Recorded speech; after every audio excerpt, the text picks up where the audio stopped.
김지의 돌직구쇼에 오신 여러분 반갑습니다. 김지입니다. 저는 오늘도 저희 돌직구쇼 오픈 스튜디오 앞에 나왔습니다. 퇴임을 앞둔 문재인 대통령이 윤석열 대통령 당선인을 수차례 비판을 해서 논란이 일고 있습니다. 문재인 대통령 한 언론인과의 인터뷰를 통해서 청와대 이전 계획, 윤 대통령 당선인의 이전 계획을 강하게 비판했습니다. 그러면서 우리에게 부중궁궐 프레임을 뒤집어 씌운다 라며 비판을 했고요. 그리고 윤석열 당선인의 지난 선제 타격 발언을 강하게 비판했습니다. 외교 경험이 없어서 그런 거다 라는 문 대통령의 비판도 있었습니다. 윤석열 당선인이 잠시 후에 반박할 걸로 보이는데 임기 말 신구 권력 충돌 다시 한번 점화되는 것 같습니다. 저는 비가 오나 눈이 오나 매일 아침 이곳에서 여러분을 기다리겠습니다. 김지의 돌직구쇼 지금 라이브로 시작합니다. 잠깐만요.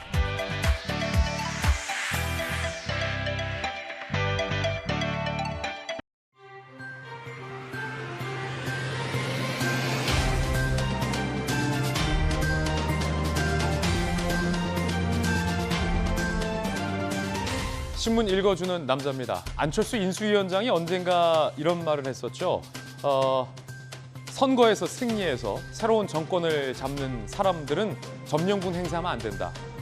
새롭게 권력을 차지하는 사람들의 덕목입니다. 그런데 오늘 아침엔 5년간 권력을 행사하고 물러나는 사람의 태도에 대해서도 다시금 생각해 보게 됩니다.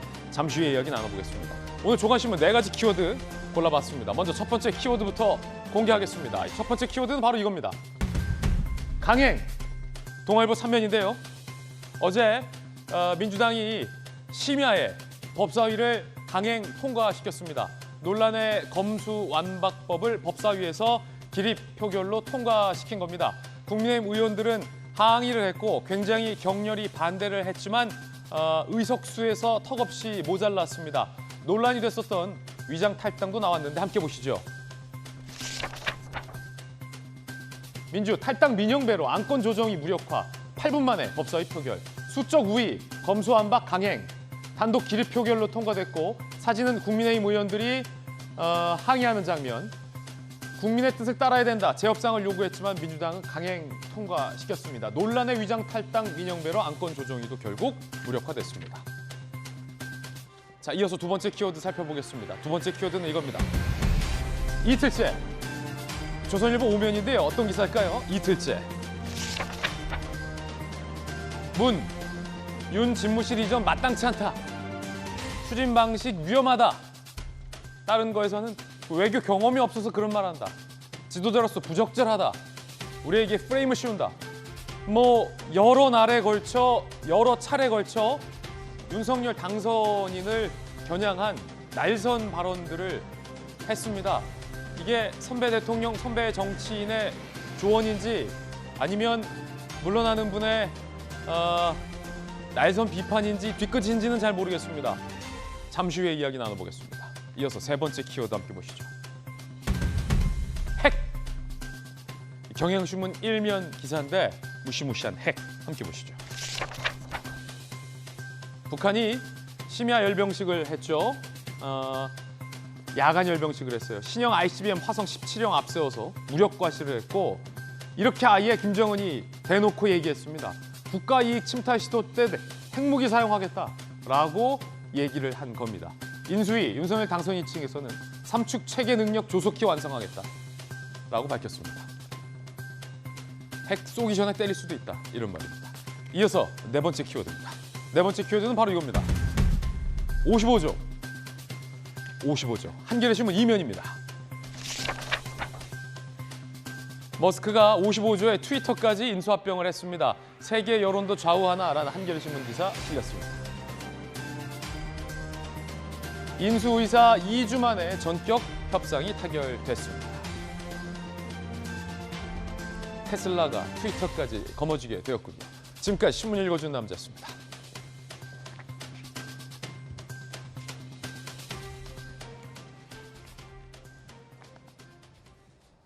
오늘 함께하신 분들 소개해드리겠습니다. 기자 출신의 교수, 한신대 김수경 교수, 돌직구쇼 좌장, 민주당 김영주 전 의원 나오셨습니다. 소신의 아이콘, 대선 주자, 민주당 박영진 의원, 청와대 출입기자 출신의 베테랑 기자 이재명 선임 기자 나오셨습니다. 어서 오세요. 반갑습니다. 어제 새벽을 넘어서까지 밤에 난리도 아니었습니다. 국회가 격렬하게 저항하는 국민의힘의 저항을 뒤로 한 채 민주당이 수를 앞세워서 논란의 검수완박법을 강행 통과시켰습니다. 일찍 주무신 분들은 그런 일이 있었어? 싶으실 겁니다. 첫 번째 이야기 시작하겠습니다.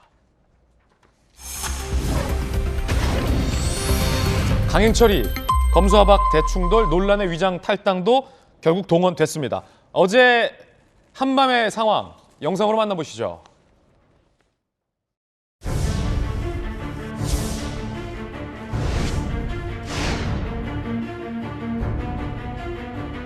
여야가 어떤 정치적 사안에 대해서 합의를 하였다 하더라도 국민의 의견보다는 우선될 수가 없는 것입니다. 국민의힘에서 뒤바뀌는 것에 대해서는 협치의 부정뿐만 아니라 헌법 정신에 대한 도전이다. 여야가 합의한 사항대로 처리해야 한다. 조정 안건조정위원회 분들은 바라보시면 안 되지. 안건조정위원회 구성 자체가 잘못됐다는 게 우리의 요지입니다. 요지. 여당, 야당, 권성동 원내대표와 또 박홍근 원내대표가 의장과 조정을 해서 만든 안고 그 안에 내용을 보셔야죠. 예, 시랑 사진을 올라오셨습니다. 하는데 이게 있으십니까? 그러면 가결되었으면 의사진을 올라오셨습니다. 그러면 안건조정위원회를 안회를 선포합니다. 한게 뭐 있어요? 원천무효! 원천무효! 뭐 하시는 겁니까? 기름이요! 법제사법위원회를 개하겠습니다. 표결을 하겠습니다. 표결. 자, 찬성하시는 의원님들 기립해 주시기 바랍니다.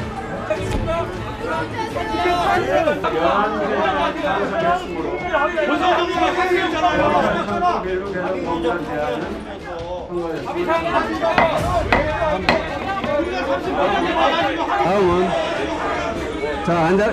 형사소송법 일부 개정 법률안 대안을 표결하겠습니다. 위원장 이렇게 하시면 안 돼요. 자,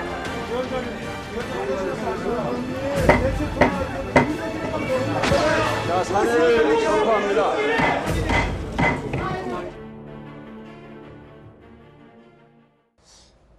의원 수가 얼마나 중요한지, 의석수가 얼마나 중요한지를 보여주는 단면이었습니다.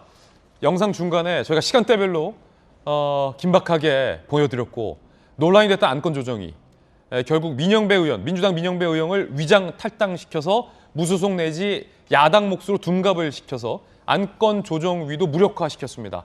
사실 의석이 적은 그리고 반대를 하는 정당 입장에서는 안건조정위를 소집해서 시간을 끌 수 있는 무기라는 게 있는데 민주당이 의석수를 앞세워서 이것까지 무력화시킨 겁니다. 자, 어제 한밤의 강행 처리 시간 순으로 저희가 한번 정리를 해봤습니다. 어떤 일이 간밤에 벌어졌는지 함께 보시죠. 어젯밤 9시 민주당 법사위 소위 단독 통과, 11시 37분 위장 탈당 민영배, 그러니까 국민의힘에서 안건조정위를 요구했죠. 그러자 위장 탈당 민영배 의원이 무소속으로 안건조정위에 참여해서 안건조정위를 그냥 무력화시켰습니다. 종료시켰습니다. 11시 54분 국민의힘 원천 무효 항의 불구하고 민주당의 수적 우위, 회의 17분 만에 안건이 의결됐고요. 법사위에 상정이 돼서 자정을 넘겨서 0시 12분에 안건 상정 8분 만에 통과가 됐습니다. 이재명 기자, 국회 반장하셨잖아요. 국민의힘이 보세요. 소위, 안건조정위, 법사위, 그리고 본회의까지 앞으로 언제 잡힐지 모르지만 오늘 아니면 내일 막을 수 있는 방법이 없어요. 어제도 무기력해하는 모습이었군요. 그렇죠.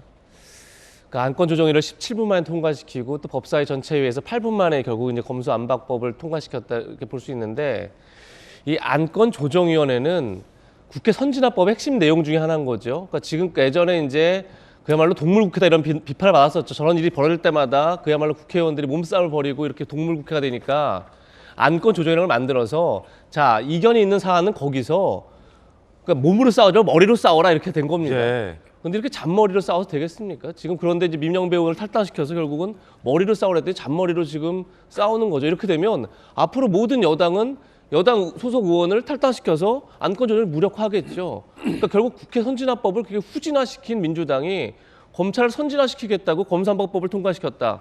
여기서 어느 국민들이 얼마나 많은 국민들이 동의하겠습니까? 예. 이렇게 되면 검찰이 이제 이 법안이 만약 본회의를 통과하고 나면 중대수사범죄청 같은 이제 새로운 기구가 신설되기 전까지는 부패랑 경제사범만 할 수 있습니다. 경제사범 관련된 수사만 할 수 있습니다. 그런데 정치인 수사를 하면서 검찰이 아니 정치가 경제에 얼마나 영향을 크게 미치냐. 이건 결국 경제 수사다. 이렇게 우긴다면 이게 말이 되겠습니까? 그런데 그럼에도 불구하고 민주당에서 민영배 의원이 야당 의원이다. 야당 몫의 의원이다라고 우기는 것만큼 더 이게 황당하겠습니까? 예. 결국은 제도 자체를 무력화하고 민주주의 자체를 후퇴시키면서 검찰 선진화시키고 개혁하겠다고 얘기를 하면 그것이 앞뒤가 안 맞는 거죠. 그러니까 그런 점에서 민주당이 또 한 번 굉장히 헌정사에 어떻게 보면 길이 남을 국민들이 설득하기 참 어려운 그런 횡포를 벌였다 이런 비판을 많이 받을 것 같은 느낌이 듭니다. 지난 저희 돌직구쇼에 출연해서 민영배 의원을 위장 탈당시킨 지도부에 대해서 강한 맹렬한 비판과 돌직구를 날렸던 박용진 의원님.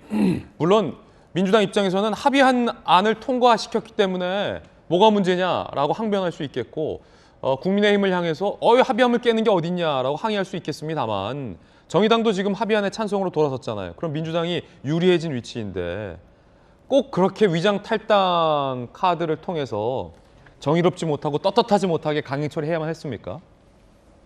지금 김진 기자하고 이재명 기자는 두 분 다 의석수가 이렇게 의석수가 깡패냐 뭐 이런 얘기죠. 예. 막 밀어붙여도 되는 거야 뭐 이런 말씀인데 정치에서는요 의석수도 중요하죠. 의석수도 중요하지만 제가 볼 땐 대의 명분이 정말 중요합니다. 제가 지난주에 민영배 의원의 탈당에 대해서 이 자리에서 분명하게 의사 표현을 했고요. 그리고 공개적으로도 그 의사 표현을 했습니다.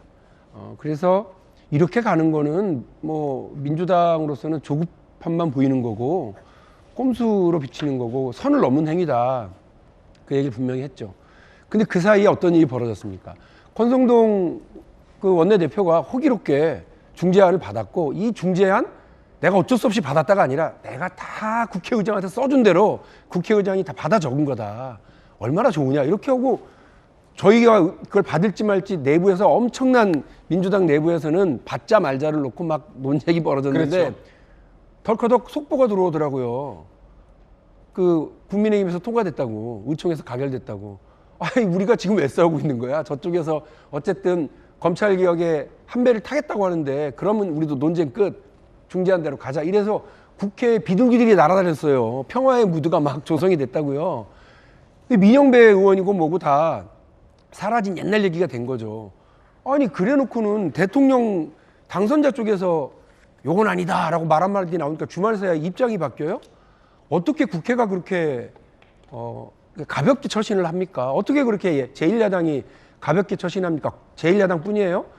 곧 여당 되실 분들이 그렇게 하시면 어떻게 합니까? 시작도 하기 전부터 국회에 대통령 당선자 출장소 이렇게 돼버린 거 아니에요? 그거 저는 대의 명분을 완전히 잃은 국민의힘과 신여당 쪽, 본 여당 쪽에 이런 태도가 저는 오히려 이 과정에서 더 문제가 될 수밖에 없다고 생각합니다. 자, 지금 보셨듯이 결국에는 권성동 원내대표의 뭐랄까요, 본인 얘기로 정책적 판단 실수 혹은 섣부른 합의 내지는 합의안을 뒤집는 이런 행동들이 결국에는 이 검수안박 통과의 중요한 어떤 빌미가 되었다라는 비판도 국민의힘 내부에서 나오고 있습니다. 두 가지 지점 동시에 다 이야기 나누지 않을 수밖에 없을 것 같습니다. 김수영 교수님 기자하셨잖아요. 결국은 국민의힘이 합의했다가 합의를 뒤집는 이 촌극. 그럼에도 불구하고 민주당이 위장 탈당한 민영배 의원을 앞세워서 민주주의의 중요한 절차인 안건 조정위를 저렇게 코미디로 만들어버린 단면.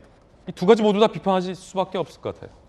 사실 국민의힘이 최악의 선택을 했다는 생각이 듭니다. 어쨌든 이 검수완박 법안을 통과시킬 수밖에 없는 상황이었다면 차라리 이런 비민주적인 행태를 통해서 강행 처리하려는 민주당이 그 모든 비판을 받도록 내버려 두는 게 어찌 보면 국민의힘 입장에서는 차선이었다고 생각이 들거든요. 그런데 갑자기 느닷없이 합의안에 합의를 해주면서 사실 원안에 비교했을 때 그닥 달라진 게 많지도 않은 원안에 덜컥 합의를 해주면서 민주당 입장에서는 날개를 달게 된 거죠. 왜냐하면은 그동안 이 비민주적인 행태를 보이는 것이 국민들의 보시기에도 굉장히 부담스러웠는데 뭐 국민의힘에서도 합의해줬는데 이제 못할 게 뭐가 있겠어? 날개를 달아준 셈이 되다 보니까 지금 국민의힘 입장에서는 갑자기 전면 재합의해야 된다라는 이야기를 하는 게 굉장히 궁색해진 건데요. 저는 여기서 좀 지적하고 싶은 게 국민이 안 보인다는 거예요. 지금 이 싸움이 결국 여야의 정쟁으로만 소비되고 있고 국민이 피해를 볼 수 있다라는 우려의 목소리가 분명히 있잖아요. 물론 국민들이 모두 찬성하는 것도 아니고 모두 반대하는 것도 아닙니다. 그렇기 때문에 좀 들어보자는 거예요. 국민들을 대상으로 공청회도 열고 뭐가 장점이고 뭐가 단점인지 그리고 질문도 받고 이래야 되는데 당장 문재인 대통령도 어제 인터뷰에서 왜 꼭 지금 검수완박 통과시켜야 되는 말에 대답 않겠다고 하는 거거든요. 이 정도의 대답도 못 해주는데 국민들이 어떻게 이거에 대해서 설득을 당하겠습니까? 그런데 이렇게 강행 처리하는 이런 행태를 보이면서 결국 국민의힘이 합의해줬잖아. 이런 식으로 그럼 오케이. 우리는 이제 부담을 덜었어. 이런 식으로 이야기하는 것도 굉장히 무책임하다는 생각이 들고 대의 명분 얘기하셨는데 국민에 대한 대의 명분도 생각을 해야 된다. 물론 국민의힘에 대해서는 대의 명분을 얻었죠. 국민의힘이 합의해 줬으니까. 근데 국민에 대해서는 아직도 반대하고 걱정하는 사람들이 너무나 많고 또 일선 변호사들 뭐 대법원, 민변, 참여연대 할 거 없이 이런 식으로 처리되는 거는 우려가 있다라는 목소리가 분명히 존재하는데 그건 일부 국힘 열성 지지자들의 주장일 뿐이야. 이런 식으로 무시할 수는 없는 문제다라는 말씀 드립니다. 결국 이 장면에서 국민은 사라졌다라는 말씀이시군요. 왜 지금 이렇게 급하게 통과시켜야 하냐라는 질문에 문재인 대통령이 답변을 회피했잖아요. 이유는 간단한 거 아닙니까? 윤석열 당선인의 임기가 시작되면 거부할 게 뻔하니까. 그래서 지금 이렇게 통과시키는 것. 민주당 주장대로라면 그렇게 되겠죠.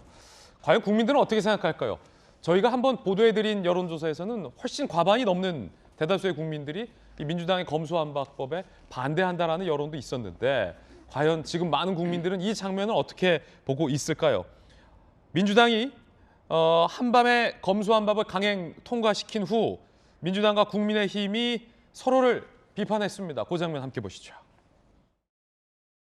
의장의 중재안을 이제 합의하지 않았습니까? 동의했음에도 불구하고 또 물리력으로 방해를 하는 저 이중적 모습을 어떻게 우리가 용납하고 동의할 수가 있겠습니까?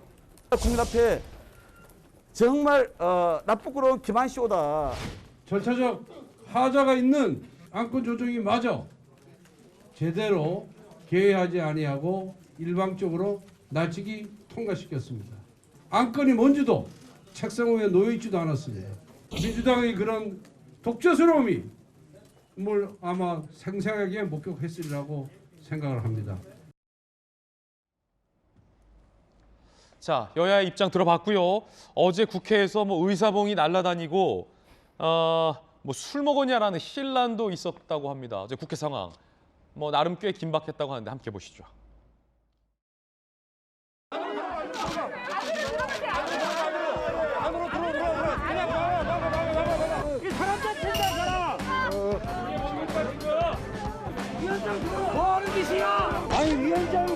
위원장이 거기 앉는 거 방법 있어요?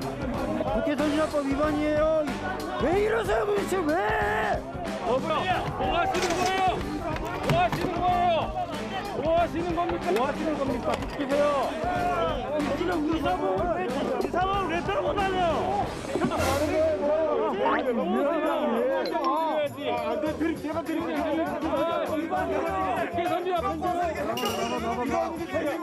지금 술 먹고 행패를 하십니다. 술 먹고 행패 부리는 곳이 아니에요. 국회의원들.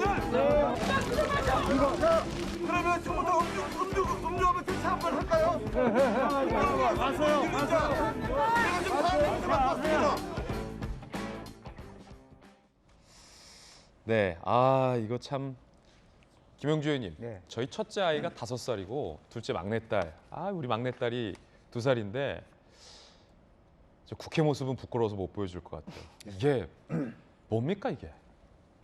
예, 음주 테스트라니요. 네, 저런 거는 행안위에서 해야죠. 음주 테스트는. 행안위에서 법사위에서 할 일이 아니죠. 왜 법사위에서 하냐? 소관이 아니다. 법사위에서 예. 법을 지켜야 될 분들은 법을 안 지키고 특히. 그러니까요. 그리고 거의 동종업종 사람들만 모인 거잖아요. 예. 율사 출신들만 율사 모여가지고 출신들. 또. 참 부끄러운 모습입니다. 음주 측정은 네. 경찰을 소관하고 있는 행안위에서 하라. 네. 그리고 과거에는 또 뭐 남성 여성 의원들이 막 모이면 또 어디다 손을 대요 뭐 그러면서 맞아요. 그런 부분이 있었습니다. 아무 손도 안 댔는데. 예, 부끄러운 모습인데 어쨌든 지금은 민주당도 그렇고 국민의힘도 그렇고 사실 국민 앞에서 아까 우리 김수경 교수 잘 말씀하셨습니다만은 정말 국민을 제대로 보고 있는지 뭐 코로나 국면이 다 끝나가고 있습니다만 예. 끝났다고는 하지만 생업에 바쁘신 분들이 이제는 경제에 힘을 모아야 될 때 아직도 저러고 있다라고 하는 부분이 좀 답답합니다. 어쨌든 그럼에도 불구하고 그 국민의힘 의원들도 권성동 원내대표가 너무 쉽게 합의했다는 측면. 그렇죠. 또 민주당도 마찬가지예요. 이렇게 소수 반대 의견이 있음에도 불구하고 뭐 전원일치 이런 식의 얘기함으로써 스스로가 자기 스스로의 내부 모순들을 아예 깡그리 무시하는 그런 부분들이 그렇게 다시 또 두 번, 세 번 자기 입장들을 철회해야 되지 않느냐 그런 생각이 들고 오히려 국민의힘이 합의한 안보다 지금 안은 더 나은 아니에요. 심지어 실제로 선거법 관련해서 유예됐기 때문에 이제 그런 면에서 어쨌든 어제 벌어진 부분들은 벌어진 부분대로 하고 앞으로 아마 쪼개기 뭐 국회를 하든 어떤 국회를 하든 조금 더 질서 정연하고 또 아직까지 합의할 수 있는 영역이 조금 있습니다. 아, 그렇습니까? 예, 제가 보기에는 이제. 선거법 유예 기간의 문제라든지 예. 그래서 머리를 맞대는 모습도 맞대고 또 강경하게 대처하는 모습은 대처해서 슬기롭게 이 난국을 타게 했으면 좋겠다는 생각입니다. 자, 그럼 앞으로의 이제 남은 절차가 뭘지가 중요합니다. 이제 민주당은 오늘이라도 본회의를 열어서 통과시키겠다라는 방침이고 국민의힘은 필리버스터를 통해서 막겠다라는 방침인데 글쎄요. 이게 녹록치 않은 게 필리버스터를 종료시킬 수 있는 여지가 민주당에게 생겨버렸습니다. 당초에는 권성동 원내대표가 합의하기 전까지는 정의당은 당론이 반대였는데 권 원내대표가 이걸 합의하고 돌아오고 나서 정의당이 찬성으로 바뀌었습니다. 그렇기 때문에 민주당과 정의당의 의석수면 국민의힘이 필리버스터를 하면 언제든지 종료시킬 수가 있습니다. 24시간만 지나면 말이죠. 다시 말해서 국민의힘은 막을 수가 없어요. 이걸. 다시 한번 재차 3차 말하지만 권성동 원내대표가 합의를 해왔기 때문에 국민의힘이 막을 수 없는 지경까지 이르는 겁니다. 그에 대한 비판 여론이 국민의힘 내부에서도 많은 걸로 제가 취재했어요. 민주당 임기 국회 내 처리. 왜냐하면 민주당 입장에서는 왜 이 위장탈당까지 벌이냐. 윤석열 당선이 임기 전에 이걸 처리하고 싶어서 그런 거예요. 오늘 본회의 의결 예고했어요. 강제 종료한다. 회기 쪼개기 한다. 회기 쪼갤 필요도 없어졌죠. 강제 종료시키면 되니까. 정의당이 찬성을 했으니까. 29일까지 법안 통과시킨다. 오늘이 27일이죠? 그러면 27, 28, 29 필리버스터 24시간 하루 뺀다 하더라도 오늘 아니면 내일 본회의 열면 언제든 할 수 있겠군요. 다음 달 3일 문재인 대통령의 마지막 국무회의에서 검수완박 법안은 공포될 걸로 강하게 예측되고 있습니다. 박병석 국회의장이 본회의 열고 회기 쪼개기에도 협조하면 국회법 아래에서 법안 처리 막을 방법은 없다. 자, 정의당도 지금 권 원내대표와 박홍근 원내대표가 합의한 그 합의안 나름 중재안에 찬성한다는 입장으로 바뀌었습니다.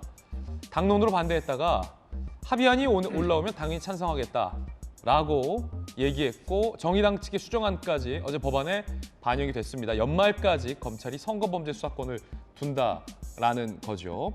필리버스터는 힘을 잃을 걸로 보입니다. 이재명 기자, 이제 뭐 국회 절차에서 너무 잘하니까 국민의힘에서는 어제 필리버스터로 막겠다 했는데 없잖아요. 못 막죠?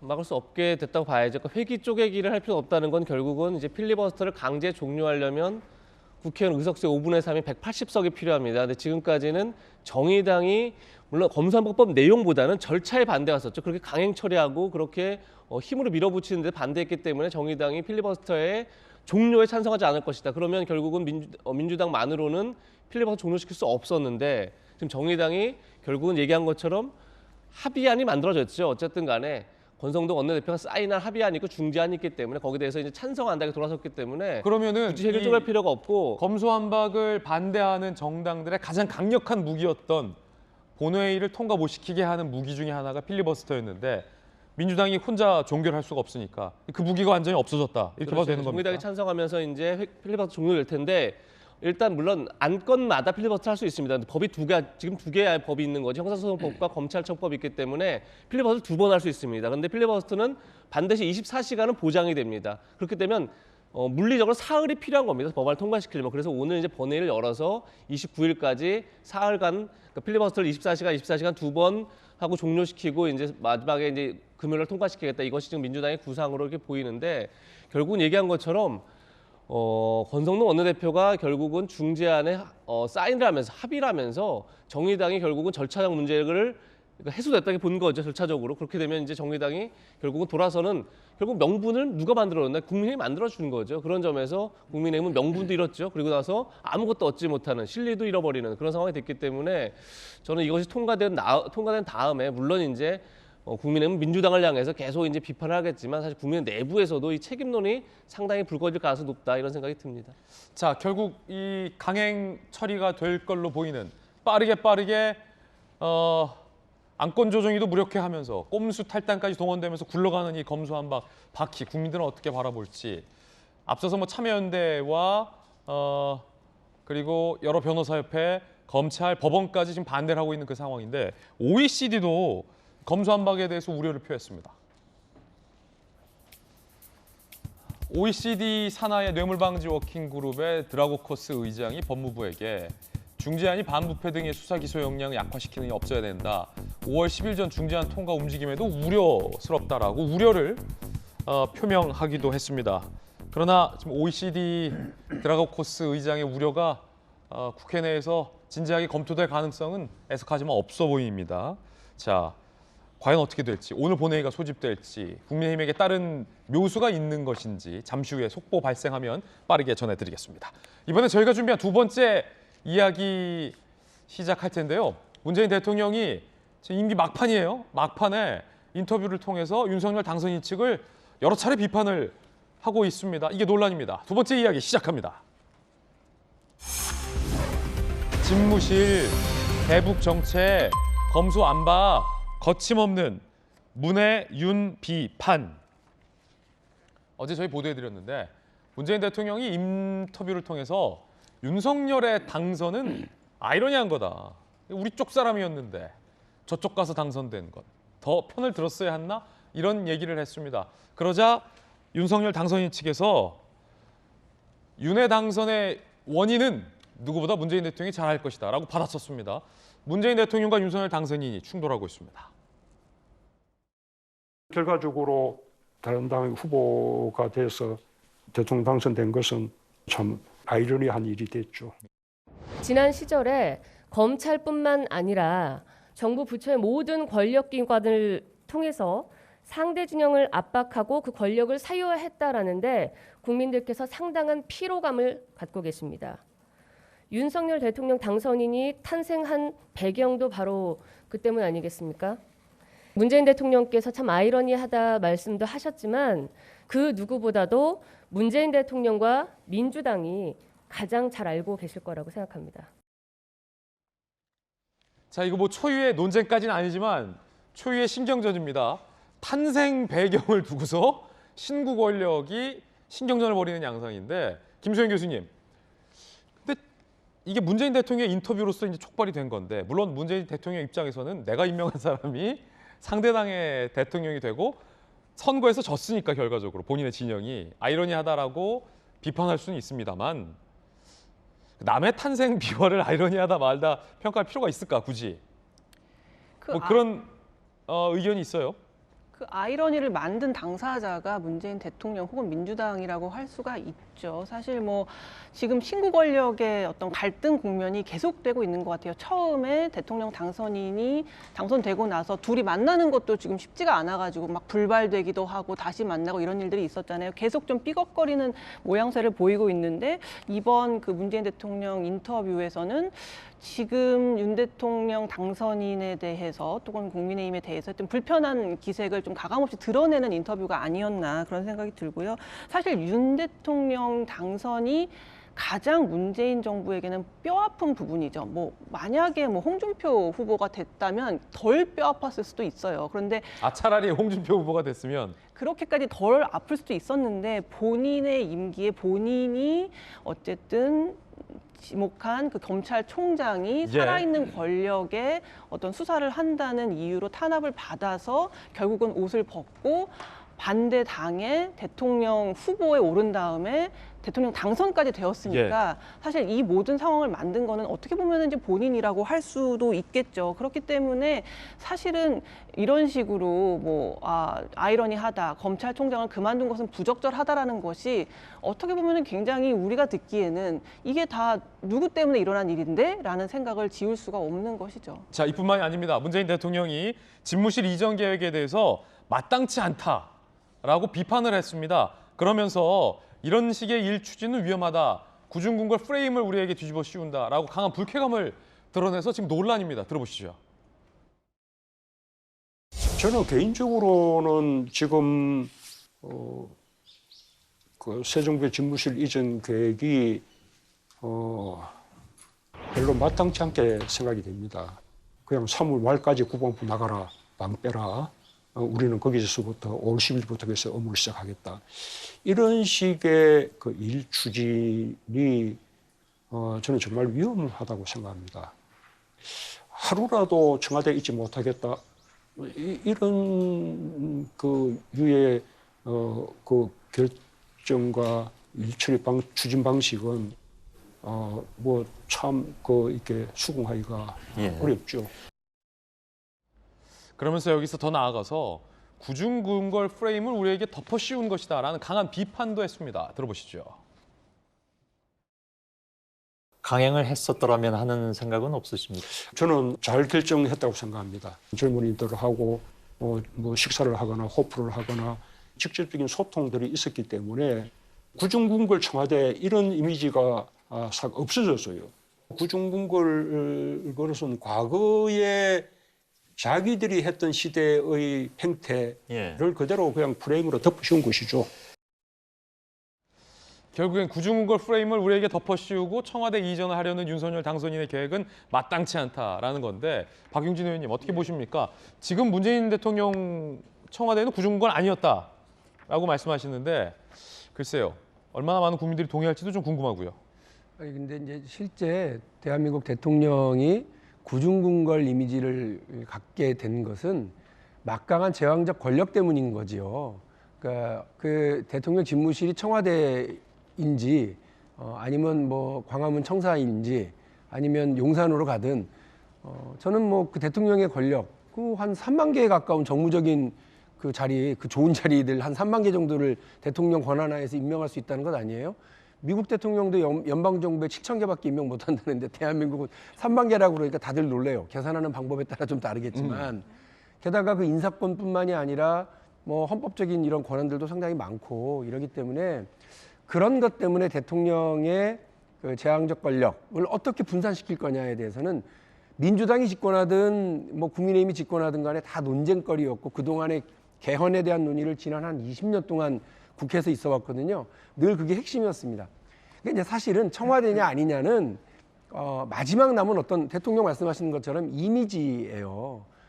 그러나 그 윤석열 그 이제 당선자 같은 경우는 어떤 그런 뭐 제도적인 접근보다는 그냥 어떤 청와대에 들어가지 않는 것으로 나는 이렇게 국민들과 소통하겠다 이렇게 생각하시는 부분이 있어서 저는 그런 걸 늘 지적을 해왔거든요. 대통령 집무실 옮기는 건 좋다. 광화문으로 가든 어디로 가든 상관없다. 그러나 마치 그것이 제왕적 대통령 제도의 모든 해체 과정인 것처럼 그렇게 또 이미지화시킨 것은 뭐 동의할 수 없다. 제도적 접근, 개헌에 대한 진지한 고민 이런 것도 필요하다고 보고요. 문재인 대통령이 지금 뭐 말씀하시는 것은 국민들과 소통하기 위한 노력들은 그 청와대 안에 집무실이 있었지만 계속해서 노력했다는 말씀이에요. 그래서 국민들께서도 그런 것에 대해서 탁현민 행정관이 뭐 이런 거 되게 잘하네 이런 거는 온 언론이 다 썼기 때문에 그렇죠. 그러나 저는 솔직히 그렇습니다, 여러분.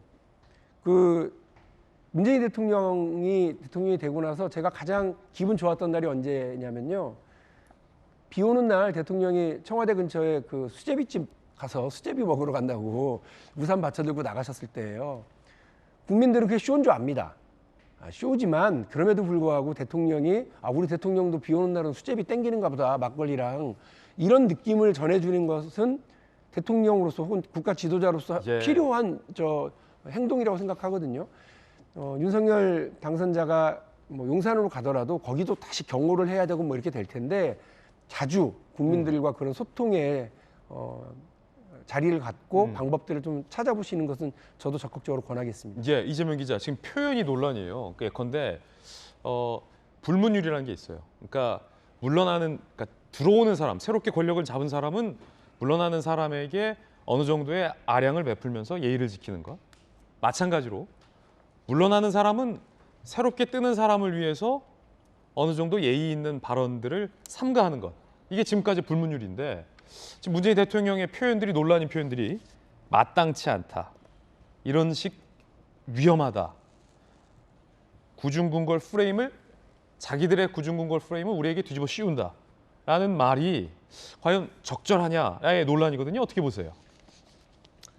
그러니까 본인은 뭐 억울할 수 있겠죠. 그러다 보니까 이제 아무래도 특히나 이제 이 용산 이전을 두고 가장 어떻게 보면 신구 권력이 처음 가장 강하게 이제 예비비 승인을 놓고 맞부딪힌 거죠. 맞부딪혔었고 거기에 대해서 이제 본인도 문재인 대통령 스스로도 이제 해명하고 싶은 그런 발언 중에서 저런 얘기가 나온 게 아닐까 싶은데 몇 가지 팩트는 굉장히 큰 오류가 있죠.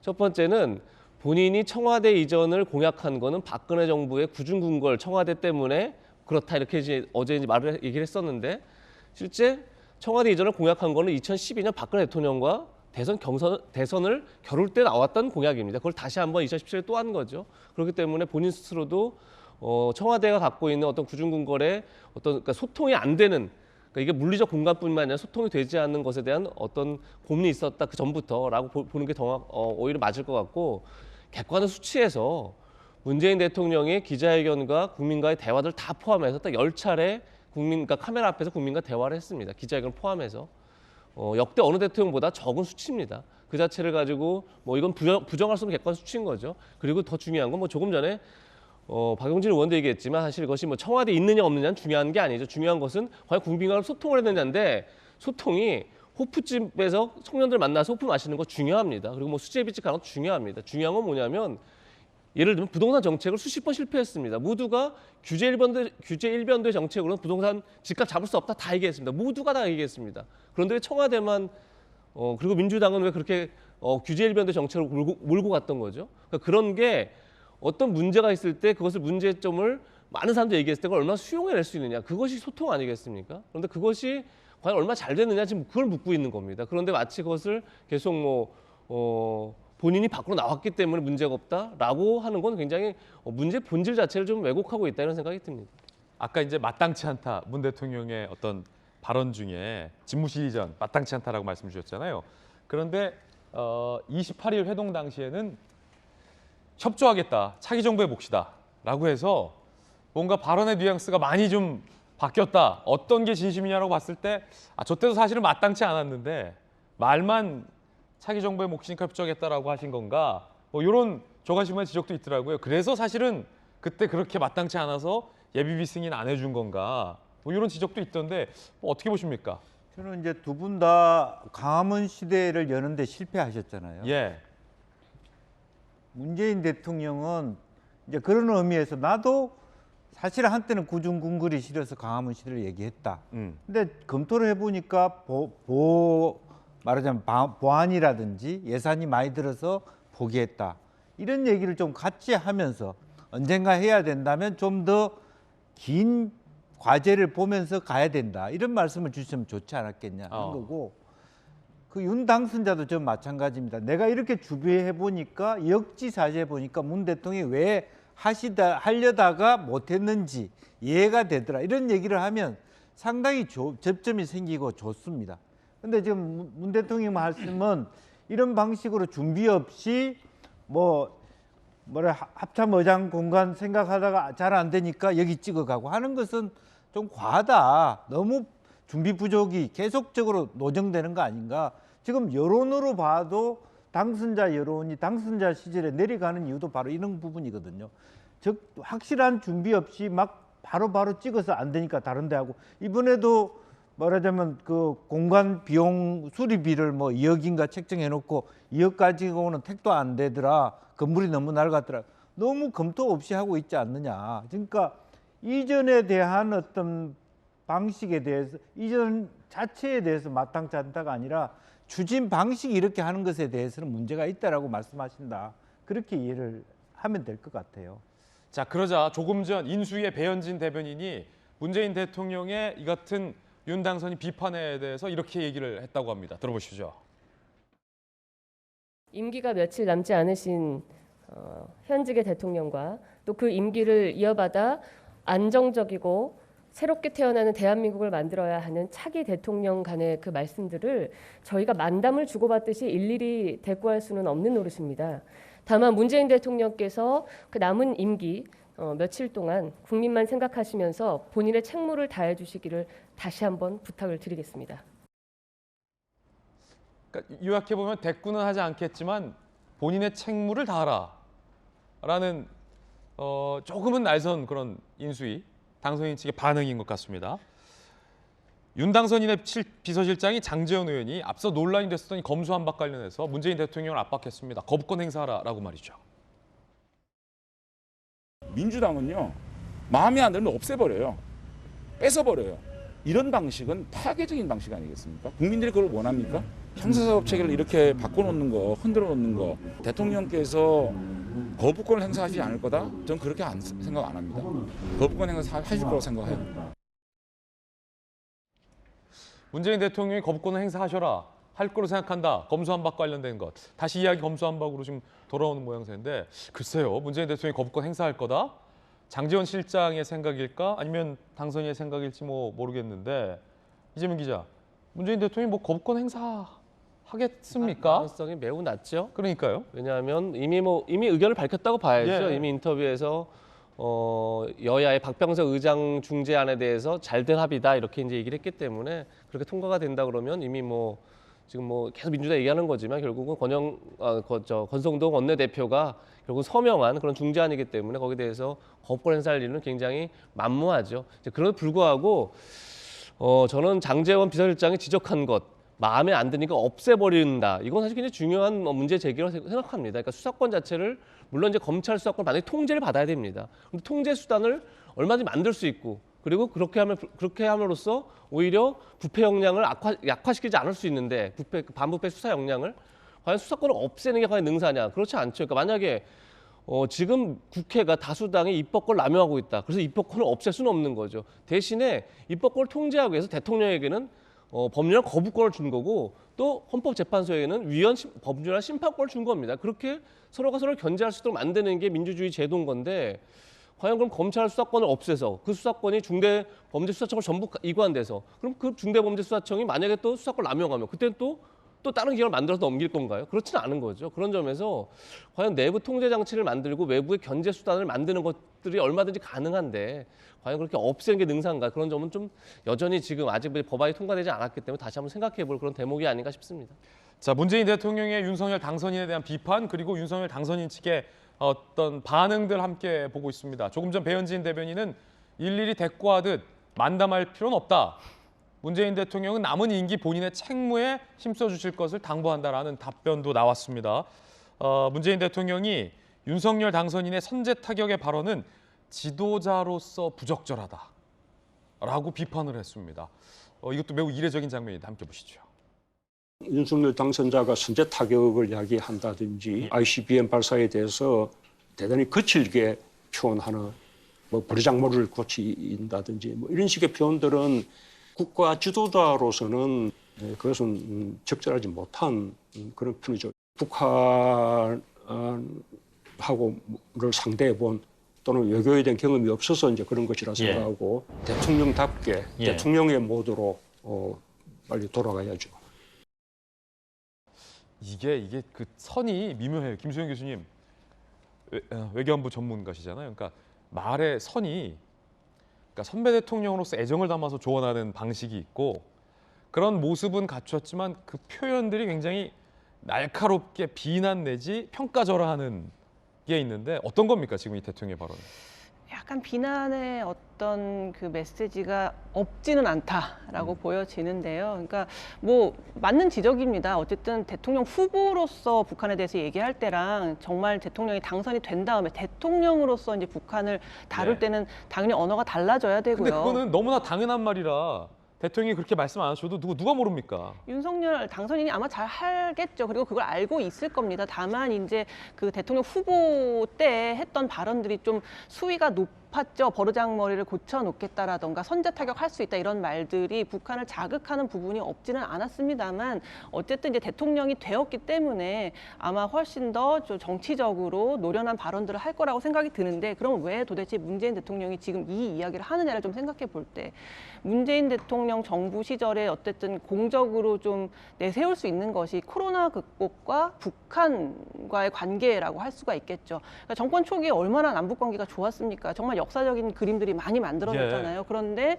결국 계속 연락사무소 폭파되고 또 우리 공무원 한 사람이 또 피격되고 근데 그 과정에서 우리 정부가 아주 대차게 뭐 이렇게 항의도 제대로 못했죠. 심지어 그 해수부 공무원 피격 사건 당시에는 NSC가 열렸을 때 문재인 대통령이 참석하지도 않았어요. 그럴 만큼 북한에 대한 대처가 너무나 이제 미흡했고 남북 관계가 굉장히 악화 일로로 이제 갔기 때문에 우리가 내세울 수 있는 게 어떻게 보면 남북 관계였는데 이게 굉장히 무색해지는 거다 보니까 어쨌든 지금 문재인 대통령 입장에서는 이제 정권을 마무리하는 입장에서 그래도 우리가 있었을 때 남북 관계가 좋았다는 부분들을 강조하고 싶겠죠. 그렇다 보니 윤 대통령 당선인이 굉장히 북한 문제에 미흡하다. 혹은 이런 식으로 하면은 남북관계가 나빠질 수 있다라는 부분을 부각시킴으로써 자기 정권 당시에는 남북관계가 좋았다는 걸 좀 마지막으로 강조하기 위해서 다소 비난의 메시지가 섞인 이런 말을 하지 않았나 저는 그렇게 생각해 봅니다. 예, 문재인 대통령의 발언 중에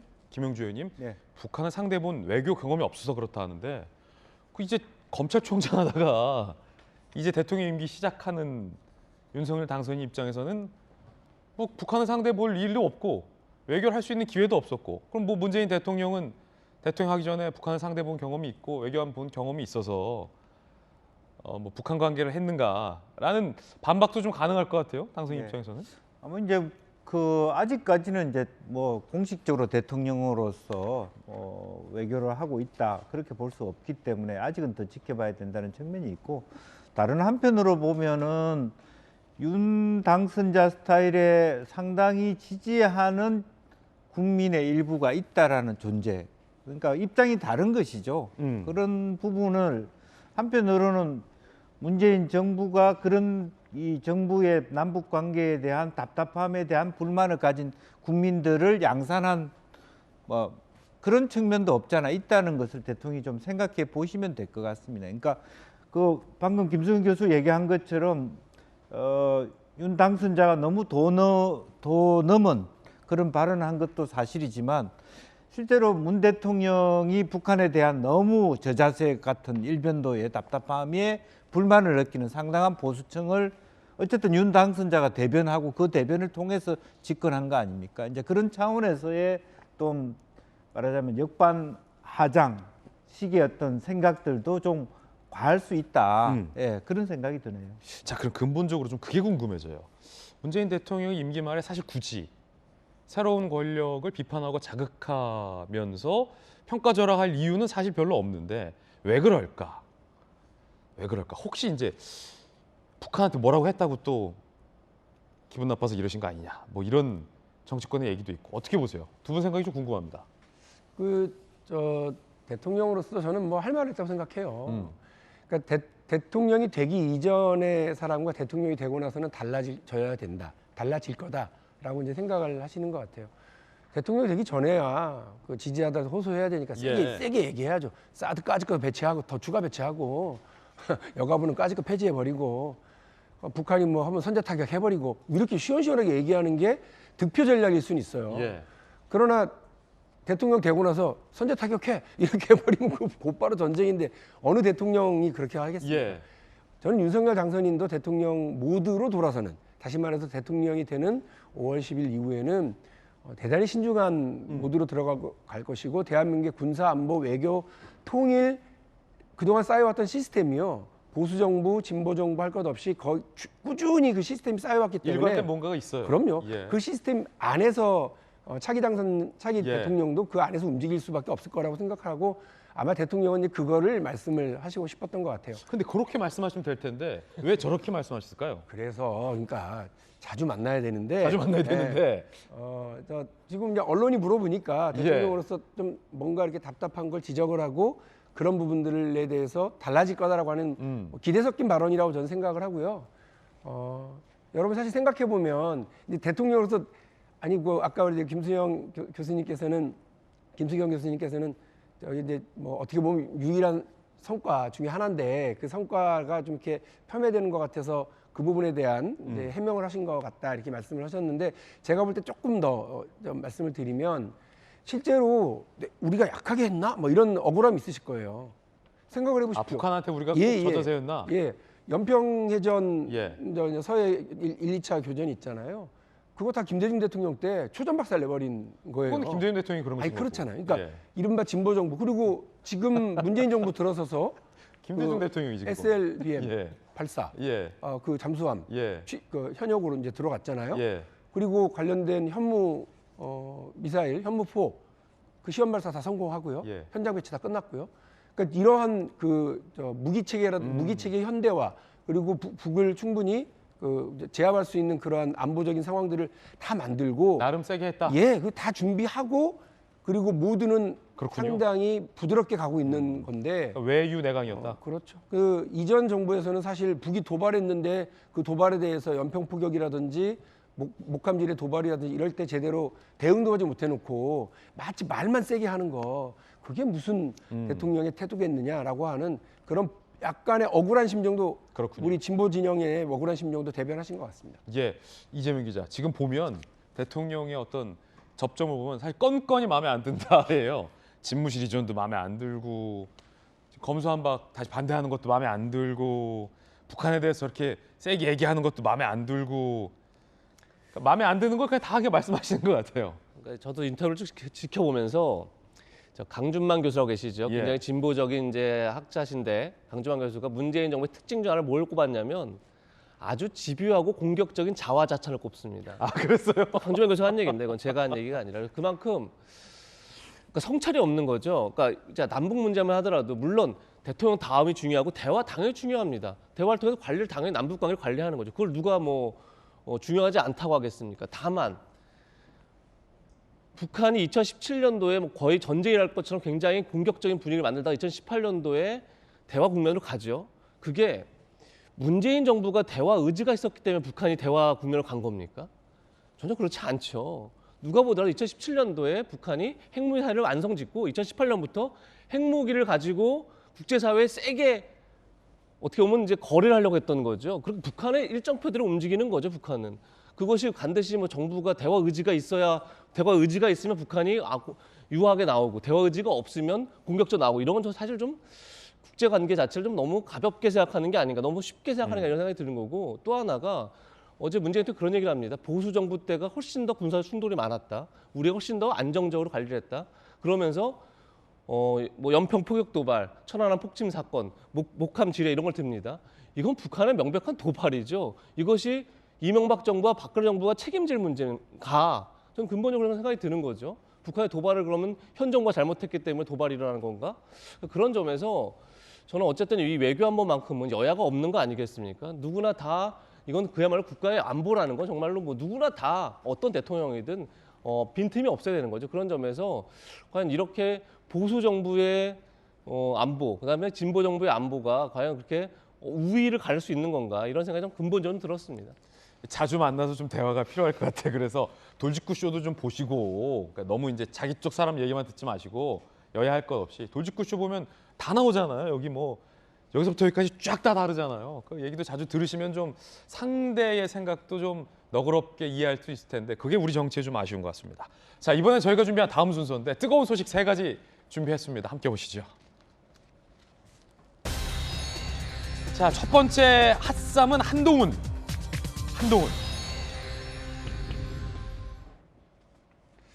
한동훈 법무부 장관 후보자가 민주당의 검수완박 중재안에 대해서 반박을 했습니다. 그런데 여기서 또 문재인 대통령이 나오는군요. 문재인 대통령은 앞선 인터뷰에서 한동훈 법무부 장관 후보자의 발언은 부적절하다라고 또 비판을 하기도 했습니다. 그 발언부터 먼저 들어보시죠. 이 나라의 모든 상식적인 법조인, 언론인, 학계, 시민단체들이 전례 없이 한 목소리로 반대하고 있습니다. 이 법안이 통과되면 국민들이 크게 고통받을 것이기 때문입니다. 반드시 저지되어야 한다고 생각합니다. 저는 그런 표현 자체도 굉장히 위험하다 생각해요.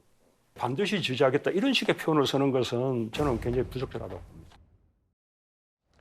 문재인 대통령이 부적절하다라고 비판을 했는데 한동훈 법무부 장관 후보자가 반박을 했습니다. 뭐가 부적절하다는 거냐라는 겁니다. 함께 보시죠. 한동훈의 반박. 범죄 대응 시스템이 붕괴돼 국민이 큰 피해 볼 것이 분명한 입법 통과를 눈앞에 두고 현장을 책임질 법무부 장관 후보자가 몸살이고 침묵하는 건 직업 윤리와 양심의 문제다라고 반박을 했습니다. 직업 윤리와 양심의 문제다라고 반박을 했습니다. 김수영 교수님, 그러니까 한동훈 법무부 장관 후보자 청문회가 지금 다음 달 4일로 예정돼 있는데 지금 총리 청문회가 불발됐잖아요. 요것도 지금 좀 위험할 수 있을 것 같아요. 근데 민주당이 뭐 보이콧할 수는 없을 것 같아요. 왜냐하면 이쪽에서 한동훈 무서워서 그렇지, 말싸움에서 질 것 같아서 과거에 한 일이 있어서 그렇지라고 또 도발을 해놨기 때문에 보이콧을 하면 마치 좀 무서워서 질 것 같아서 피하는 그런 것도 있기 때문에 뭐 민주당 내부에서는 실제로 청문회에서 더 센 걸 보여준다 이런 여론도 있더라고요. 뭐 어쨌든 4일로 예정돼 있어요. 한동훈 법무부 장관 후보자의 반박 어떻게 보십니까? 한동훈 법무부 장관 후보자의 체급이 거의 대통령과 말을 주고받을 만큼 커지고 있다라고 보여져요. 이 사실은. 체급을 키워준 겁니까 그러면? 엄청 체급을 키워준 셈이죠. 이제 문재인 대통령이 인터뷰에서 이제 한동훈 법무부 장관 후보자의 발언을 이제 언급하면서 반드시 저지하겠다, 뭐 국민들에게 피해가 간다 이런 식의 말은 부적절하다고 얘기를 했죠. 그런데 사실 뭐 국민 이야기들 참 많이 하시죠. 정치인들은 다 이게 국민을 위한 거다라고 얘기를 하는데 사실 민주당에서도 박홍근 원내대표가 검찰이 정상화되면 국민에게 제일 좋은 일이다라고 얘기했거든요. 그래서 이 국민은 민주당을 지지하는 국민을 말하는 것인지 정말 우리 국민 모두를 말하는 것인지 사실 알 수가 없는데 당연히 이제 엇갈리죠. 그러니까 국민을 잘 이제 정치인들은 항상 이제 포장해서 자기들의 의견이 정당하다는 얘기를 하는데 어쨌거나 이거에 대해서 이제 한동훈 법무부 장관도 이게 직업적 양심에 대한 이야기다. 직업적 양심상 도저히 이 검수완박 법안에 이제 찬성할 수 없다라는 것이고 그것을 표출할 수밖에 없었다라고 지금 항변을 하고 있거든요.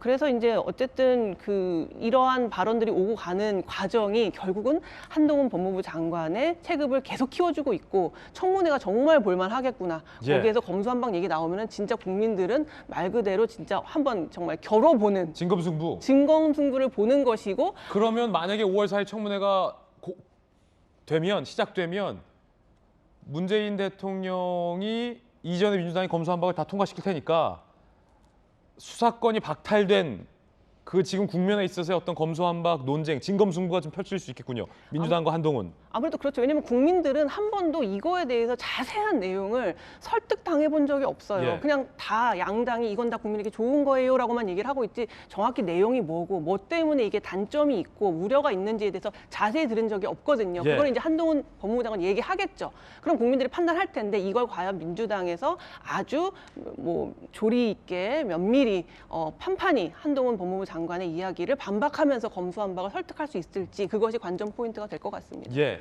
자, 직업윤리와 양심의 문제다라고 문재인 대통령의 비판에 반박한 한동훈 법무부장의 발언을 두고 민주당의 고민정 의원은 한동훈 법무부 장관을 타노스에 비유했습니다. 마블 영화에서 그 악당 타노스에 비유했습니다. 양심 얘기하려면 법무부 장관 맞지 말았어야 했다. 휴대폰 비번도 안 가르쳐 놓고 직업윤리라는 게 있나. 휴대폰 번호 알려주면 직업윤리가 있는 거고 휴대폰 번호 알려주면 직업윤리가 없는 거다라는 것 같아요. 고민정 의원의 주장은. 양심을 내팽개에 친 채 권력주였다. 모든 장처관들이 그의 입만 바라볼 것이다. 타노스의 탄생이다. 라면서 한동훈 법무부 장관이 반대하니까 국민의힘이 돌아선 거 아니냐라는 민주당의 비판 기조를 타노스에 비유를 했습니다. 김영주 의원님 타노스 아십니까? 어벤져스에 나오는 그런 우주를 뭐 평정하는 악마, 악당. 오, 잘 아시네요. 네. 근데 MZ 세대네요.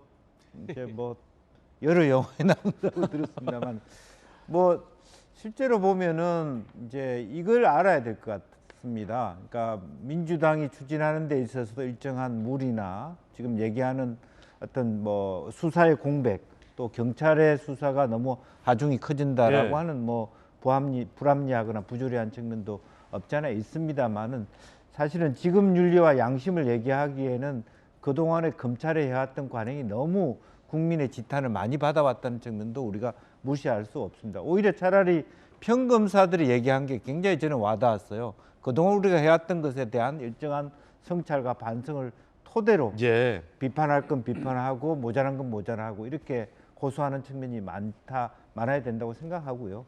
실제로 어떤 직업윤리를 가진 수많은 우리나라 공무원들이 검찰만큼 저렇게 대드는 방식으로 직업윤리를 얘기한 적이 있습니까? 또 다른 정말 소방 공무원들 입장에서는 더 어렵습니다. 지금 현재 소방에 대한 그 예산 또 말하자면 지금 코로나 체제, 의료 체제에 대한 예산 턱없이 부족하고 공백이 있습니다. 정치라고 하는 것은 한정된 재원과 예산을 가지고 문제를 해결하는 방식이기 때문에 그야말로 법조계에 있는 공무원들도 그것이 다소 모자라고 불합리하더라도 따라주는 부분도 분명히 있어야 된다는 측면들도 함께 한동훈 후보자가 생각해 줬으면 하는 부분입니다.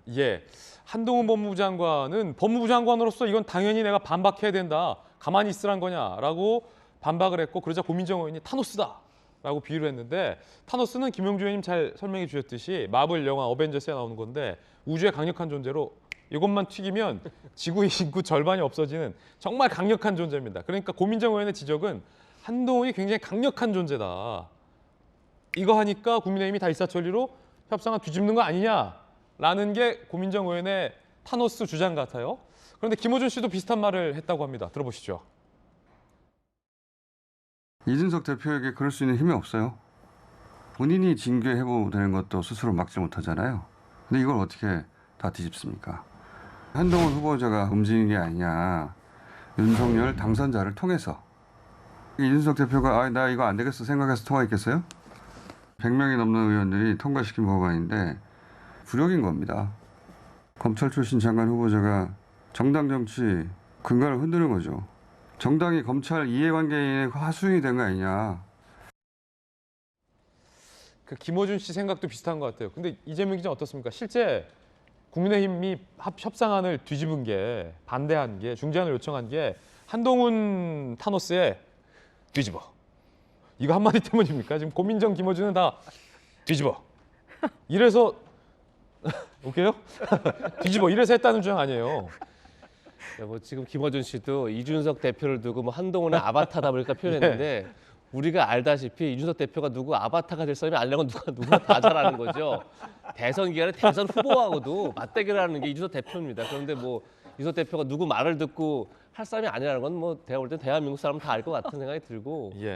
그러니까 일단 지금 민주당이 이제 그런 약간 프레임을 좀 짠 느낌이 들죠. 계속 한동훈 한마디 전화 통화에 뭐 국민의힘 지도부가 오락가락한다는 등 그렇게 이제 윤호중 비대위원장 이기고 뭐 정청래 의원도 비슷한 얘기를 했고, 뭐 그러니까 굉장히 저는 기본적으로 뭐 몇 번 말씀드렸지만 윤석열 당선인이 자신의 최측근이라고 누구나 알고 있는 한동훈 검사장을 법무부 장관 후보자로 지명한 건 좀 부적절하다 봅니다. 왜 부적절하냐면 모든 논란이 이제 한동훈 후보자의 모든 발언이 윤석열 당선인의 발언과 등가가 되고 그것이 그리고 한동훈 후보자의 발언 자체가 논란이 되면 그것이 이제 윤석열 당선인의 국정의 부담으로 돌아올 수 있는 확률, 여지가 굉장히 많은 거죠. 그런 점에서 저는 굉장히 그 지명 자체에 대해서는 부적절해서 보지만 결국 이제 계속 민주당은 그런 똑같은 프레임을 짤 겁니다. 한동훈 후보자가 말할 때마다 그것이 윤석열 당선인의 생각이고 그것이 결국은 검찰을 장악해가는 과정이다. 검찰을 움직이고 있다. 이렇게 이제 계속 만들 텐데 그런 점에서 한동훈 후보자가 발언 한마디 한마디 굉장히 좀 신중할 필요는 있다.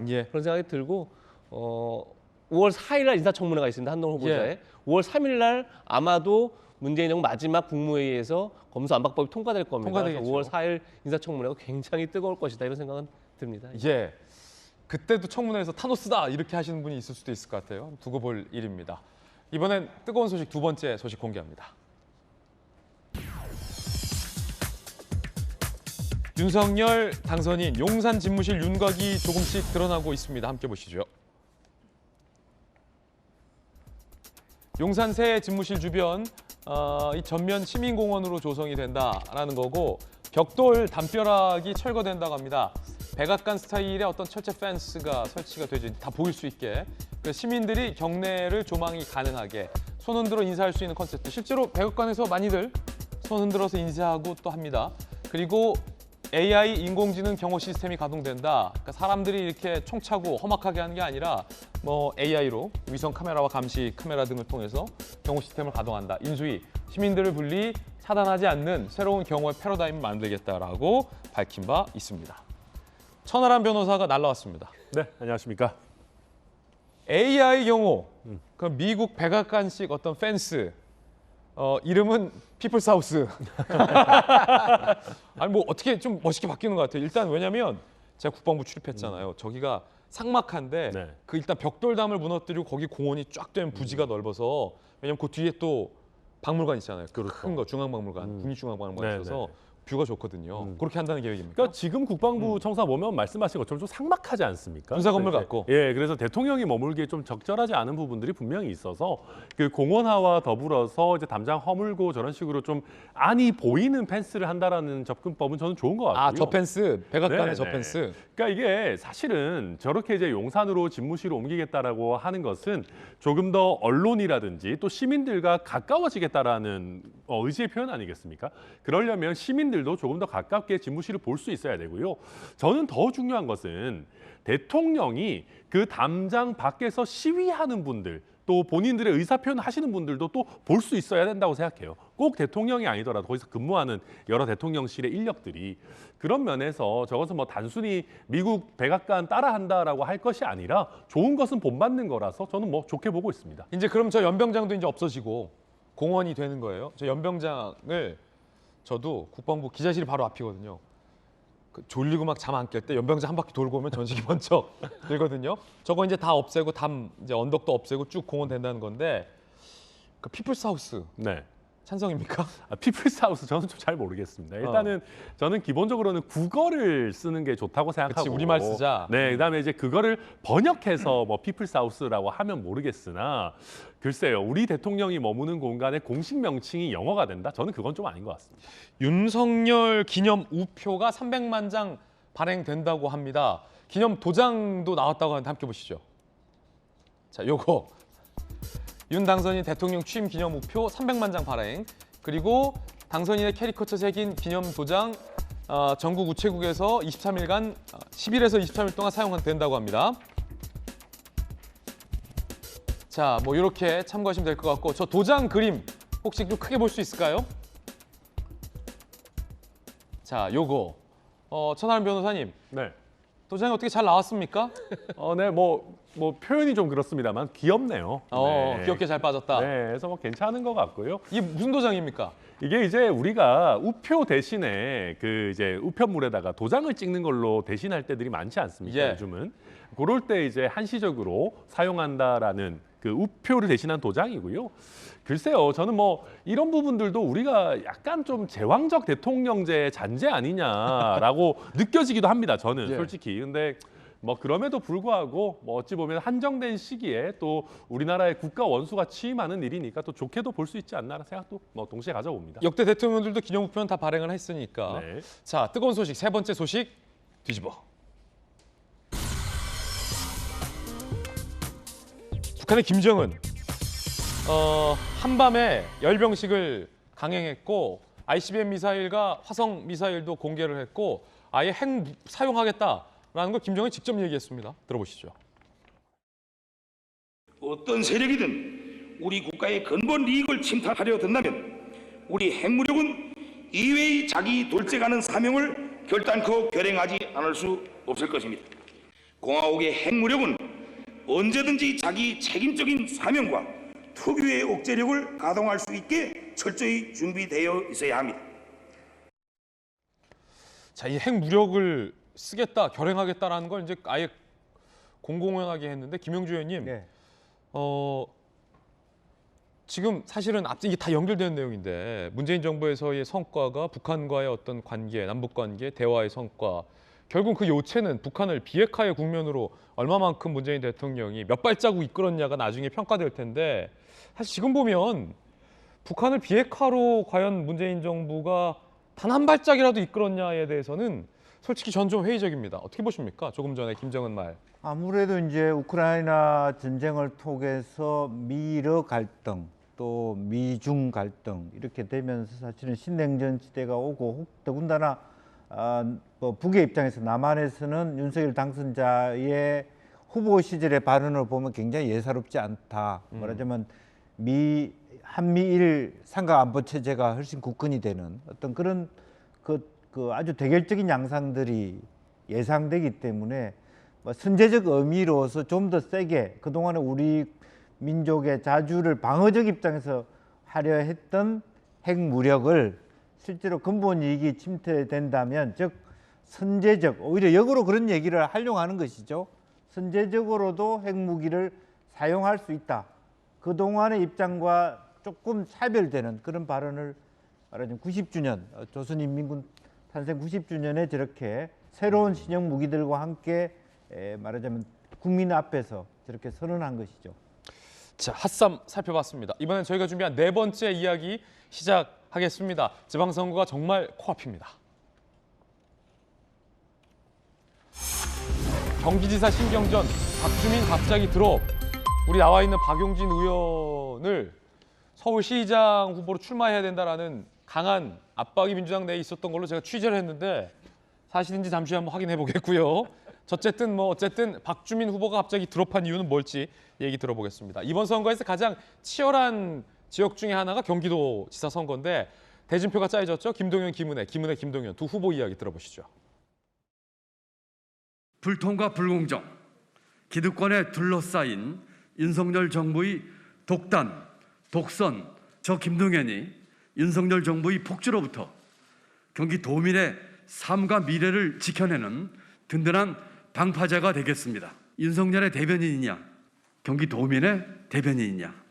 김동연 후보님은 대장동에 대해서 그 어느 야당 후보 못지않게 상당한 비판을 했죠. 그러면 이재명 전 지사를 계승하겠다고 하셨는데 대장동도 계승하겠다고 하시는 건지 제가 여쭤볼 날이 있을 겁니다. 굉장히 지금 두 후보 간에 지금 치열합니다. 서로 아바타냐 계승자냐 신경전을 벌입니다. 천하람 변호사님, 김동연 후보 같은 경우는 윤 당선인의 아바타냐라고 이제 평가절하했고 김은혜 후보 같은 경우는 이에 대해서 그러면은 뭐 대장동도 계승하시라. 라고 지금 장군멍군하고 있어요. 근데 저는 이런 계승 논쟁으로 갔을 때 과연 김동연 후보에게 유리할지 잘 모르겠어요. 그러니까 이게 이제 길게 가면 이재명 전 지사의 여러 가지 대장동 의혹뿐만 아니라 문재인 정부의 특히 경제 정책의 실패라든지 부동산 정책의 실패까지 본인에게 더 씌워질 수 있는 국면인데 사실 이거는 어찌 보면 김동연 후보로서는 경선을 통과하기 위한 불가피한 전략이라는 면도 있었습니다. 당내에 세력 구도가 없었기 때문에 이재명 전 지사의 후광을 강하게 입으면서 그 계승자를 스스로 자처한 것인데요. 저는 이런 논란은 김동연 후보로서는 본선에서는 좀 빨리 벗는 게 오히려 유리하지 않겠나 생각이 들고 반면에 우리가 김은혜 후보를 봤을 때 글쎄요. 저는 윤석열 후보 당선인이 딱 바로 떠오르지는 않아요. 그래서 과연 그렇게 등치될 것인가 그 전략이 잘 먹힐지 저는 좀 회의적입니다. 저는 바로 떠올라요. 아 그래요? 김은혜 후보를 보면 뭐 대변인이시니까 바로 떠올라요. 천하람 변호사님 의견 들어봤습니다. 이준석 대표가 안철수 인수위원장이 분당갑의 출마 의지를 밝히면 당내에서 돕겠다라고 밝혔습니다. 저희는 의석 하나하나가 소중하기 때문에 이길 수 있는 카드를 내보내야 되는 겁니다. 그래서는 안철수 대표께서도 우리 국민의힘에 합류하신 이상 본인의 의지로 그런 출마 의지를 밝히고 그러면 당내에서 돕고 싶은 많은 분들이 또 모여가지고 또 돕는 과정이 있지 않을까. 천하람 변호사님, 당내에 계시니까 실제로 당내에서 김은혜 후보의 지역구인 분당갑에 안철수 인수위원장이 출마한다라는 얘기가 어느 정도입니까 좀? 해줬으면 좋겠다는 바람이 꽤 많이 있습니다. 꽤 많아요? 왜냐하면은 지금 이제 분당갑 같은 경우에는 강한 카드가 안 나오는 경우에는 이재명 상임고문께서 등판하실 위험성도 있지 않느냐라는 생각을 합니다. 근데 반대로 저희 입장에서 안철수 위원장 같은 대선 후보급 대항마가 나와주면은 이재명 상임고문이 쉽게 등판하기 어렵거든요. 왜냐하면 조기 등판을 하는 과정에서 혹시나 지면 어떡하느냐 하는 위험성을 고려하실 거기 때문에 저는 그런 면에서 저희 말씀하셨지만 지금 검수완박 이런 과정에서 의석 하나하나가 얼마나 소중합니까? 그래서 분당갑에 민주당의 거물급 후보도 맞고 우리 쪽에 든 거물급 후보를 내는 아주 좋은 카드이기 때문에 안철수 차출론 이런 것들이 당내에서 많이 논의되고 있는 건 맞습니다. 실제로? 하지만 안철수 위원장의 마음은 아직은 모르는 상황. 그분은 원래 이제 좀 고민을 많이 하시는 스타일이시니까요. 아직 모르지만 당내에서는 좀 나와줬으면 하는 분위기가 많다.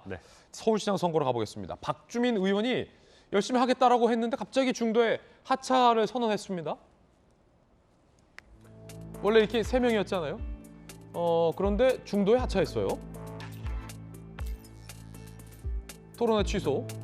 예정된 정규방을표 영상 촬영, 법사위 일정으로 참석 불가. 법사위 일정, 검수완박을 이유로 됐어요. 근데 법사위원장도 아니고 간사입니까? 소위위원장입니까? 아무리 발버둥 쳐도 도저히 선거 치를 수 있는 상황이 아니다라고 사퇴의 의사를 밝혔다는데 조금은 의아합니다. 그래서 송영길, 김진애 2파전. 그러니까 송영길 후보는 국민의힘 때문이다. 박주민 의원의 드랍은 이렇게 얘기하고 있습니다. 박용진 의원님. 왜 박주민 후보가 갑자기 중단한 거예요? 사실 검수완박이랑 박주민 후보 서울시장 선거랑 아무 상관없잖아요. 후보의 출마의 변 혹은 후보의 사퇴의 변은 그대로 받아주시는 게 그래서 다른 이유 없이 국민을 위해서 서울 시민을 위해서 나섰다 이 말씀도 받아주셔야 되고 또 사퇴하면서 법사위 간사 역할과 자꾸 이렇게 돼서 정상적으로 선거 준비를 하거나 진행하기가 너무 어렵다 하고 사퇴한 것도 그대로 그냥 이해해 주시면 될 것 같아요. 송영길 후보는 국민의힘이 저거 파기해서 박주민 의원이 드랍한 거다라고 하는데 맞습니까? 그런 식으로 얘기하면 이제 더 멀리 갔다 와야죠. 더 멀리 갑니까? 네, 그렇죠. 근데 저 법사위 간사를 안 하셨어야 된다 이런 얘기까지 있어야 되니까 너무 멀리 가는. 박용진 의원님. 질문에 회피하지 마십시오. 무슨 말씀입니까? 서울시장 출마하라는 여론이 당내에서 있었죠? 조금. 거절한 겁니까? 제가요? 예. 저는 어쨌든 지금 우리 민주당의 서울시장 선거 후보를 만들어가는 과정은 정말 전략부재 상황으로 두고두고 아마 평가 대상이 될 거라고 생각을 합니다. 송영길 후보가 나오면서 대의와 명분이 없는 출마였다라고 하는 비판을 받을 수밖에 없었던 구도도 사실이고요. 그 이후에 송영길, 박주민을 또 이른바 컷오프 시키는 전략공천위원회 이것이 있었는데 결정 이후에도 다시 또 그걸 뒤집는 그래서 결국 돌고 돌아 송영길이냐라고 하는 비난을 우리가 지금 들어야 되는 상황인데요. 쉽지 않다. 그러나 저는 이제 우리 후보가 정해지고 나면 어쨌든 서울에서도 민주당의 지지층들이 다시 결집할 거라고 보고요. 오세훈 시장이 우려하는 인터뷰를 했던 것처럼 아마 근소한 차이에 박빙승부로 갈 거다. 민주당도 최대한의 노력을 다하겠다는 말씀 드리겠습니다. 그런가 하면은 앞서 유퀴즈 온 더 블락이라는 CJ의 프로그램에 윤석열 후보 당선인이 나간 걸 두고 청와대 탁현민 비서관이 우리 출연 안 받아주더니 라며 외압 있었던 거 아니냐라는 다소 좀 뜬금없는 불만을 제기했었는데 이재명 후보 측에서도 이걸 문제 삼았습니다. 함께 보시죠. 이재명 경기지사 재임 당시 비서관 김 씨, 경기도지사였을 때부터 유퀴즈에 나가고 싶다는 의사를 밝혔는데 불발됐다. 정치인 출연에 대한 원칙 왜 유독 윤석열 앞에선 작동하지 않았냐. 선택적 정치 분립에 분노한다라는 SNS를 올렸는데 천하람 변호사님, 일단 두 가지 궁금증. 유퀴즈에 뭐 이렇게 나가고 싶어 하나? 두 번째, 그러면 본인들이 나가고 싶으면 다 방송사는 뭐 불러줘야 되냐? 방송사에 편집 권한이 있는 건데. 그 세 번째, 청와대도 그러더니 이재명 후보 측도 왜 이러냐? 답변 주시죠. 일단 첫 번째로 유퀴즈는 저도 나가고 싶습니다. 그래서 뭐 인기가 좋은 예능 프로고 또 차분하게 대화를 풀어낼 수 있는 포맷이니까 정치인들이 탐을 내는 거는 뭐 예. 저는 그럴 수 있다고 봅니다. 그런데 두 번째와 관련해서 만약에 선거 국면에서 서로 대결 국면에서 한쪽 후보만 불렀다. 그럼 당연히 비판받아 마땅한 일이죠. 그런데 선거가 끝나서 새롭게 대통령으로 취임할 당선인을 부르는 것에 대해서 이재명 후보, 그러니까 전 후보 측에서 지금 얘기를 하시는 것은 조금 안 맞다, 격이 안 맞다고 생각이 들고요. 그리고 마지막으로 말씀하셨던 것처럼 그 해당 방송사에서 어떤 분을 모시고 어떤 분을 안 모실지에 대한 자율권이 있는 겁니다. 그러니까 문재인 대통령께서도 임기 중반에 있는 대통령을 모실 것인가, 그리고 또 임기를 이제 개시하는 당선인을 또 예외적으로 모실 것인가 하는 거는 또 방송국의 판단을 할 수 있는 부분이기 때문에 너무 그렇게 다들 서운해 하시지는 말으셨으면 좋겠다. 저랑 다르게 이재명 상임 고문이나 문재인 대통령 이미 유명하신 분들이시기 때문에 유퀴즈 꼭 안 나가셔도 된다. 이런 말씀 드리고 싶습니다. 전 변호사님, 그 유퀴즈 못 나간다고 부러워하지 마세요. 돌직구에 나오잖아요. 전 돌직구 최고입니다. 그래서 사실은 이제 문화부 장관에 대한 어떤 대통령 당선인의 어떤 선택이 언론인이었다는 것이 걱정거리긴 해요. 그렇기 때문에 이 정부는 새로 탄생된 정부는 그런 면에서 훨씬 더 그것을 어떤 관심 있게 정치적 중립을 지킨다는 의지를 좀 표명하고 그런 부분이 있었기 때문에 유퀴즈의 당선자가 나은 것조차도 문제가 되고 오히려 좋은 반응이 별로 없는 것도 사실이지 않습니까? 시민을 좀 더 두려워했으면 좋겠습니다. 이제 시민을 두려워야 된다. 김영주 의원님의 마지막 말씀이 참 명언인 것 같습니다. 저희들은 60초 광고 보고 돌아오겠습니다. 오늘 저희가 준비한 소식 모두 다 전해드렸습니다. 저희들은 내일 아침 8시 50분에 더욱더 뜨거운 소식, 풍성한 소식 들고 시원한 돌직구도 함께 들고 인사드리겠습니다. 오늘 하루는 분명 어제보다 나을 겁니다. 좋은 하루 되십시오. 고맙습니다.